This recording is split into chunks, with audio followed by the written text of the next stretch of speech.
बोलो श्री कृष्ण भगवान की जय। हरे कृष्ण कृष्ण कृष्ण हरे हरे, हरे राम राम राम हरे हरे। बोलो सद्गुरुदेव भगवान की जय। सृष्टि के रचनाकार परमात्मा अकाल पुरख महाकाल के चरणों में, अकाल पुरख के चरणों में बारंबार मेरी नमस्कार। सृष्टि के मालिक गुरु परंपरा, गुरु पद और सभी गुरुओं के चरणों में, यानी सृष्टि के मालिकों गुरुओं के चरणों में बारंबार मेरी नमस्कार। सभी के माता पिता, आप सभी के माता पिता और सभी के माता पिता के चरणों में बारंबार मेरी नमस्कार, और आप सभी के चरणों में बारंबार मेरी नमस्कार, और आप सभी को प्यार भरे जय श्री कृष्ण, जय श्री कृष्ण, जय श्री कृष्ण। ईश्वर की और गुरुओं की परम असीम कृपा से और श्रीमद् भागवत की कृपा से हम सत्संग में जुड़ रहे हैं। आइए जुड़ने से पहले गुरुओं के चरणों में प्रार्थना करें, हम जीवन में सफल हैं, जीवन को सफल करें। इसी प्रयास के साथ हम सत्संग में प्रवेश करें। फिर से एक बार सतनाम साखी, सतनाम साखी, सतनाम साखी। 8वां सिकंद और उसके अंदर 20वां अध्याय, 8वां सिकंद 20वां अध्याय। भगवान द्वारा अपने विराट रूप से 2 पगों में पृथ्वी और स्वर्ग का नापना। श्री सुखदेव जी ने कहा, राजन, जब कुल गुरु शुक्राचार्य ने दैत्यराज बलि को इस प्रकार समझाया तो राजा बलि ने विनय पूर्वक अपने गुरु शुक्राचार्य से इस प्रकार कहा। राजा बलि ने कहा, गुरुदेव, आपका कथन सत्य है। गृहस्थ आश्रम में रहने वालों के लिए वही धर्म श्रेष्ठ है जिससे अर्थ, काम, यश और आजीविका में किसी प्रकार की बाधा न आए। परंतु गुरुदेव, प्रहलाद का पौत्र अपनी प्रतिज्ञा और संकल्प से पीछे नहीं हट सकता। देखो यहाँ पे एक चीज राजा बलि मस्त कह रहे हैं, प्रहलाद का बेटा ये कार्य नहीं कर सकता, यानी अपने वंश को याद करके राजा बलि कह रहा है मैं ये गलत नहीं करूंगा। क्या हमारे वंश जैसे थे क्या? हमारे भी वंश सच थे ना। रघुकुल तो रीति चला सदा चली आई, रघु की रीत सदा चलाई, प्राण जाए पर वचन न जाए। कई बार छोटों को समझाना पड़ता है कि अपने कुल को देखो, उस हिसाब से चलो। यहाँ पे राजा बलि खुद कह रहा है कि प्रहलाद का पौत्र अपनी प्रतिज्ञा और संकल्प से पीछे नहीं हट सकता। अब धन के लोभी की भांति मैं इस ब्राह्मण से यह कैसे कह दूं मैं नहीं दूंगा। इस पृथ्वी का कहना है कि असत्य से बढ़कर कोई अधर्म नहीं है। मैं सब कुछ सह सकता हूँ, परंतु असत्य बोलने वाले मनुष्य का अपयश मुझसे नहीं ढोया जाएगा। हम तो जीवन में कितने झूठ बोलते हैं, और जितना झूठ ज्यादा उतना आपके मन के ऊपर भार, क्योंकि मन भारी होता जाएगा। जितना झूठ बोला उतना मन भारी, जैसे जितना गीला कपड़ा इतना वो भारी होता जाएगा। सूखा कपड़ा और गीला कपड़ा में बहुत फर्क पड़ता है। इसी तरह जीवन में जितने भी झूठ बोले गए हैं, अच्छा इसे कहा जाता है पुण्य हल्का होता है, वजन में हल्का होता है, यानी हमारे जीवन में पुण्य की इतना कोई शाप नहीं पड़ती, लेकिन दुखों की शाप पड़ती है, यानी पापों की शाप पड़ती है। जितना झूठ ज्यादा उतना हमारे मन के ऊपर भार ज्यादा। और कलयुग में देख लो यही हो रहा है, मन से दुखी है इंसान। अपयश मुझसे नहीं ढोया जाएगा। मैं नरक से, दरिद्रता से, दारुण दुख से, समुद्र से, अपने राज्य के विनाश से और मृत्यु से भी उतना नहीं डरता जितना कि ब्राह्मण से प्रतिज्ञा करके उसे धोखा देने से डरता हूँ। यदि ब्राह्मणों को मैं संतुष्ट नहीं कर सका तो दान का फिर अर्थ ही क्या है? दधीची, शिबी आदि महापुरुषों ने अपने प्राणों का बलिदान देकर प्राणियों के कल्याण के लिए एक ऐसा उदाहरण प्रस्तुत किया है जिसकी तुलना किसी भी दान से नहीं की जा सकती। यहाँ पे नाम दिए गए दधीची, आपको पता होगा, अपना पूरा शरीर का मांस दे दिया। हाँ हाँ, पूरा हड्डियों का दे दिया। पहले तो समझो वो जो मांस था वो गाय को दे दिया खाने के लिए, वो गाय चाटने लगी, और उसके बाद पूरा हड्डियां इंद्र को मिली। उसके बाद वो पूरी कहानी है, आपने आगे सुनी होगी, उसमें तो मैं नहीं जा पाऊंगा। लेकिन ये क्या है भाई, दधीची ऋषि अपना सर्वस्व दे दिया। अच्छा, राजा बलि ने तो जो उनके पास था वो दिया, और दधीची ने तो अपना स्व तक दे दिया, पूरा शरीर दे दिया, हड्डियां दे दी। इसके लिए उनका नाम दिया गया है, जिसकी तुलना किसी भी दान से नहीं की जा सकती। फिर भूमि दान करने में मैं संकोच क्यों करूं? पहले बड़े बड़े दैत्यों ने इस पृथ्वी को भोगा, उनका सामना करने वाला कोई नहीं था, परंतु उनके नष्ट हो जाने पर भी उनका यश आज तक बना हुआ है। गुरुदेव, इस प्रकार मैं ऐसे लोग तो बहुत हैं गुरुदेव, इस संसार में ऐसे लोग तो बहुत हैं जो युद्ध में पीठ न दिखाकर अपने प्राणों की आहुति दे डालते हैं, परंतु ऐसे लोग दुर्लभ हैं जो सही याचक के मिलने पर ही धन का दान करते हो। जब समय मिल जाए और सामने वाला सही हो, उस समय संकोच मत करना, उस समय दे देना। और उस समय का दिया हुआ दान, सुपात्र को दिया हुआ दान, वो अक्षय हो जाता है सदियों तक। अब राजा बलि का अक्षय हो गया दान, अभी तक उस दान का उसको फल मिल रहा है, अभी तक राजा बलि पाताल का राज भोग रहे हैं। सही समय पे और सही पात्र को देने में कभी संकोच नहीं करना चाहिए। इसलिए मैं इस ब्रह्मचारी की अभिलाषा अवश्य पूर्ण करूंगा, भले ही आपको इससे दुख पहुंचे। अच्छा, यहाँ पे गुरु से जब सब कहा जा रहा है, इसका मतलब ये है कि गुरु अगर आपको गलत शिक्षा दे रहा है, उस समय गुरु की भी मत मानो। बाप आपको गलत शिक्षा दे रहा है, प्रहलाद के समय में यही था, हिरण्यकश्यप उसको गलत शिक्षा दे रहा था, लेकिन प्रहलाद महाराज ने नहीं लिया। यहाँ पे गुरु का हो रहा है। कहने का मतलब ये है कि जो सत्य है, जो सही है, जो वेदों शास्त्रों के हिसाब से है, वही उसी तरह चलना चाहिए, किसी की कहने के बातों में नहीं आना चाहिए। यहाँ पे तो गुरु को टाला जा रहा है, बहुत बड़ी बात है, लेकिन यहाँ पे गुरु को टाला नहीं जा रहा है, गुरु के वाक्य को टाला जा रहा है, ये समझना।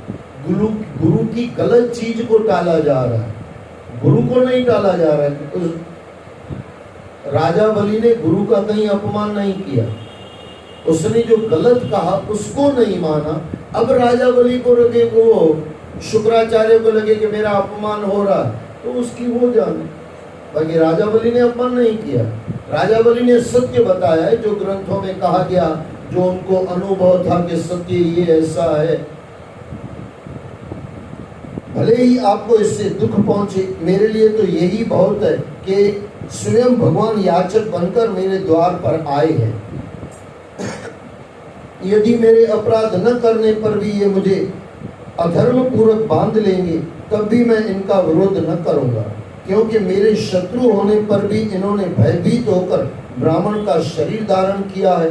यदि ये पवित्र कीर्ति भगवान विष्णु ही हैं, तो ये अपना यश कदापि नहीं खोना चाहेंगे। ये मुझे मार कर भी मुझसे पृथ्वी छीन सकते हैं, और यदि कोई अन्य है तो युद्ध में मेरे बाणों की चोट को ये कदापि नहीं सह पाएंगे। परीक्षित, जब शुक्राचार्य ने यह देखा कि उनका शिष्य उनकी बात नहीं मान रहा है, तब देव की प्रेरणा से उन्होंने राजा बलि को श्राप दे दिया। मूर्ख, तू अज्ञानी है, परंतु अपने आप को बड़ा पंडित मानता है। तू मेरी उपेक्षा करके अहंकार प्रदर्शित कर रहा है। तूने मेरी आज्ञा का उल्लंघन किया है, इसलिए तू शीघ्र ही अपनी लक्ष्मी खो बैठेगा। देखो, ये चीज बहुत बड़ी है। शुक्राचार्य को भी गलत बोल, अंदर से लग रहा है कि मैं गलत ही बोल रहा हूँ, एक बात याद रख लेना, जब आप गलत होते हो ना तो आपको गुस्सा बहुत आता है, ये पक्का। अच्छा, उसके अंदर सामने वाला सच बोल रहा है और आप झूठ बोल रहे हो, लेकिन आप दिखाओगे ऐसा कि वो झूठ बोल रहा है और इसके लिए गुस्सा आता जाएगा। अब ये राजा बलि जब ये शब्द कह चुके तो शुक्राचार्य को गुस्सा आ रहा है, क्योंकि उसको भी पता है कि मैं गलत शिक्षा दे रहा हूं। अच्छा, राजा बलि नहीं मान रहा है, ये उसको ज्यादा दुख हो रहा कि शिष्य होकर नहीं मान रहा। जब भी आप गुस्सा करो ना, थोड़ा चेक करना, आप असत्य में तो नहीं हो ना, आप अपना बचाव तो नहीं कर रहे हो ना, आपने ऐसा तो कुछ नहीं कर दिया है ना कि आप चिल्ला चिल्ला के बोल रहे हो। और करीब करीब ऐसा कहा जाता है, ज्यादा चिल्लाने वाला करीब करीब झूठा ही होता है, करीब करीब, फिर वो कुछ दोनों बातें हो सकती है, लेकिन मैच्योरिटी ऐसे देखने जाओ तो ज्यादा चिल्लाने वाला, यहाँ पे शुक्राचार्य समझो चिल्ला रहे हैं, गुस्सा कर रहे हैं। क्यों कर रहे हैं? क्योंकि शिष्य सही बोल रहा है और गुरु गलत बोल रहा है, इसके लिए उसको गुस्सा आ रहा है। राजा बलि बड़े महात्मा थे, गुरुदेव के श्राप देने पर भी वे सत्य से नहीं डिगे। ये चीज है, ये थोड़ा कितनी बातें बीच में लेके आए, थोड़ा समझने का प्रयास करना। थोड़ा सा आप कभी थोड़ा सच्चाई में चलते हो ना, जहाँ पे मैंने अभी पाठ रखा हुआ है, 7 दिन का पाठ, 9 दिन का पाठ है, वहाँ पे पाठ चल रहा है। आज गेम थी तो मैं बोला चलो साईं के दर्शन भी करके आएंगे और भागवत भी सुन के आएंगे, सुना के आएंगे। तो वहाँ पे एक माता कह रही थी कि मैं ही सबसे अच्छी हूँ घर में और मुझे ही कोई समझता नहीं है। अभी यहाँ पे राजा बलि सही था कि नहीं था, सही है कि नहीं है? गुरु नहीं मान रहा है भाई तू सही है, दूसरे की तो बात ही जाने दो। अच्छा, गुरु का कहा हुआ तो सत्य हो गया ना, ऐसे हम कहते हैं, गुरु ने कह दिया यानी ब्रह्म वाक्य हो गया। लेकिन यहाँ पे गुरु कह रहा है कि तू गलत कर रहा है, तो भी राजा बलि कह रहा है कि मैं सही हूं। ये जीवन में होना चाहिए। उसका मतलब ये नहीं कि दुर्योधन के रास्ते चलते हुए फिर गुरु बोले कि भाई गुरु तू गलत है और तुम बोले वो इंद्र भाई साहब ऐसे बोल रहा था, ऐसे गलत अर्थ मत ले। आपकी अंतरात्मा भी गुरु है। हमारे बुद्ध भगवान कहते थे अपदीपो भव, जहां आपको कोई रास्ता न मिले ना तब अपदीपो भव, तुम खुद देखो आपकी अंतरात्मा, आपकी बाइट्स कुछ कहना चाहती है। अब शांत रहोगे तो आपकी आत्मा कुछ कहेगी। और ऐसे कहा भी जाता है, जब इंसान चुप हो जाता है ना तब परमात्मा बोलता है। बहुत सारे कई लोग कहते हैं कि अंदर से कुछ आवाज भगवान की तो आती ही नहीं है। अरे तू ही इतना बोल रहा है, भगवान कहाँ से बोले? तू एक बार चुप हो जा तो भगवान का आवाज आने लगता है। मैं फिर दोहरा दूं, जब हमारी सीमा पूरी हो जाती है ना, जब हम चुप हो जाते हैं ना, तब भगवान बोलता है। अच्छा, ये मोबाइल का नियम भी है ना, आप मोबाइल में बात कर रहे हो, आप कब बात करोगे? जब सामने वाला चुप होगा तब बात करोगे ना। ऐसे थोड़ी वो भी बात कर रहा है, आप भी बात कर रहे हो। न इसका आपको आएगा न उसका आपको आएगा, एक दूसरे को कुछ समझ ही नहीं आएगी। जब आपको कभी परमात्मा का सुनना हो ना, और ये साईं यही तो कह रहे हैं, शून्य हो जाओ, व्यसनों से तो शून्य हो ही जाओ, लेकिन बोलने में भी शून्य हो जाओ, ज्यादा बकवास मत करो। इसके लिए जो चुप करके अंदर जाता है वहां पे सत्य मिलता है। गुरुदेव के श्राप देने पर भी वे सत्य से नहीं दिखे। उन्होंने वामन भगवान की विधि पूर्वक पूजा की और हाथ में जल लेकर 3 पग भूमि देने का संकल्प कर दिया। उसी समय राजा बलि की पत्नी विद्यावली वहां आई। उसने वामन भगवान के चरण पखारने के लिए जल से भरा स्वर्ण कलश वहां रख दिया। भगवान वामन के चरणों को राजा बलि ने बड़ी श्रद्धा से धोया और उनके चरणामृत को अपने सिर पर छिड़का। देखो, गुरु ने इतने कान भरे, इतना सब गलत गलत कह दिया, फिर भी ये विचलित नहीं हो रहा है। क्या होगा राजा बलि का? आखिर ये पौत्र है प्रहलाद का, प्रहलाद विचलित नहीं हुए, उसका पोता कैसे हो सकता है? लेकिन आराम से वो पैर धो रहा है, ना कहीं मन हलचल नहीं है मन में, अगर हलचल होती तो यहाँ लिखा जाता कि उसका मन बेचैन था। अच्छा, उसके अंदर भी गुरु कह रहा है, ये मैं बार बार दोहरा रहा हूं, हमको तो हमारा पड़ोसी कुछ कह दे ना आप बुरे हो, लग ही जाता है मैं बुरा हूं। अच्छा क्यों लगता है पता है? क्योंकि वो सच कह देता है ना, इसके लिए काने को काना कहा नहीं जा सकता, ये यहीं से आता है। किसी ने कह दिया कि आप बुरे हो, अब हम बुरे हैं ही हैं, तो बुरा जल्दी लग जाएगा। कोई चोर नहीं है, उसको चोर कह दो इतना बुरा नहीं लगेगा। चोर को चोर कह दो, इसको ज्यादा बुरा लग जाएगा। इसके लिए यहाँ पे एकदम समझो, उसको राजा बलि को कोई असर ही नहीं हो रहा है, मजे से वो अपना दान कर रहा है। भगवान वामन के चरणों को राजा बलि ने बड़ी श्रद्धा से धोया और उनके चरणामृत को अपने सिर पर छिड़का। उस समय सभी गंधर्व राजा बलि के दिव्य कर्म की प्रशंसा करते हुए पुष्प वर्षा करने लगे। देखो देखो तो यह कैसा महान राजा है जिसने जानबूझकर अपने शत्रु को तीनों लोगों का दान कर दिया। उसी समय भगवान वामन ने अपना आकार बढ़ाना प्रारंभ कर दिया। वह इतना बड़ा कि पृथ्वी, आकाश, दिशाएं, स्वर्ग, पाताल, समुद्र, पशु, पक्षी, मनुष्य, देवता और सभी ऋषि मुनि उन्हीं में समा गए। उन्होंने भगवान के त्रिगुणात्मक शरीर में पंचभूतों, इंद्रियों, अंतकरण और समस्त जीवों के साथ उनके व्यवहार को देखा।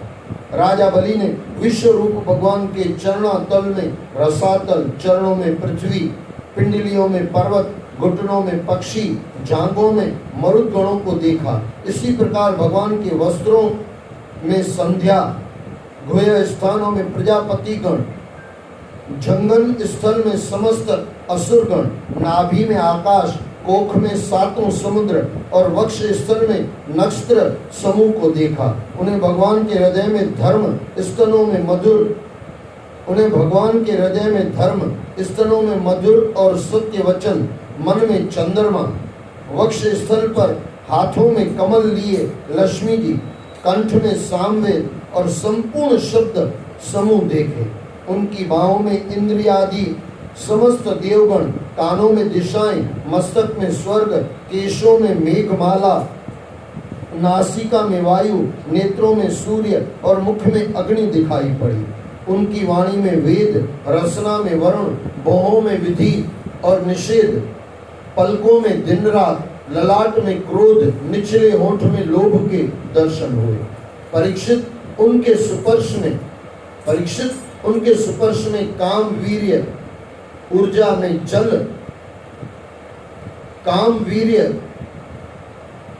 उनके स्पर्श में काम, वीर्य, ऊर्जा में जल, पीठ में अधर्म, पद विन्यास में यज्ञ, छाया में मृत्यु, हंसी में माया और शरीर के रोमों में सभी प्रकार की औषधियां थी।